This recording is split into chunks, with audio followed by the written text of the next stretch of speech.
Yo, mambo vipi wana Big Bongo TV? When you hear this sound unajua kabisa kuna kitu kimetrend huko mtandaoni. Sasa leo huko kwenye mitandao ya kijamii bwana, kuna moto umewaka. Na hii ni baada ya Kusa kuachia kazi yake rasmi ambayo inaenda kwa jina la Kama Sio, akiwa amemshirikisha Harmonize. Collab hii bwana imeonekana kuvuta attention ya haraka kutokana na chemistry ya wasanii hawa wawili, ambapo kila mmoja ameleta ladha yake ya kipekee. Kusa ameingia na style yake ya melody yenye hisia na storytelling, huku Harmonize akiongeza ule uhalisia wa Bongo Flava wenye mvuto wa kibiashara na emotional kwa wakati mmoja. Lakini kama ilivyo kawaida ya muziki wa Bongo Flava, mashabiki nikimaanisha wa Bongo sasa hawakuishia kusifia tu. Kuna sehemu ya melody ndani ya wimbo huo umeanza kuibua mjadala mkubwa huko mitandaoni.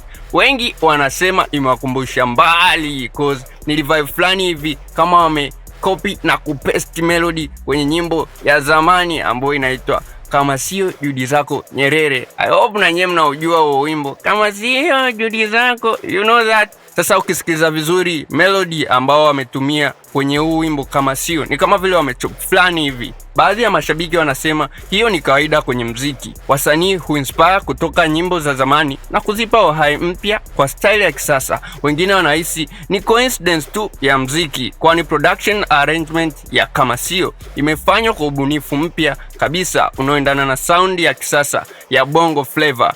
Hata hivyo wimbo huo bwana umefanikiwa kufanya jambo kubwa kinoma cause umeanza kuzungumziwa sana mapema baada ya kutoka tu. Hii inaonyesha wazi kwamba umeingia sokoni kwa nguvu na tayari umeanza kuchochea mjadala mkubwa kati ya mashabiki. Kwa upande wa Harmonize, kama kawaida yake, ameonyesha mawezo na mafundi wa kubadilika kuendana na vibe yoyote, huku Kusa akionekana kuimarisha position yake kama msanii mwenye uwezo mkubwa wa kuandika na kutengeneza melodies zinazokaa kichwani. Swali ambalo linaendelea kuzunguka mitandaoni ni moja tu. Je, Kama Sio ni wimbo wa kawaida tu au ni moja ya nyimbo zitakazoteka Bongo Flava kwa muda mrefu?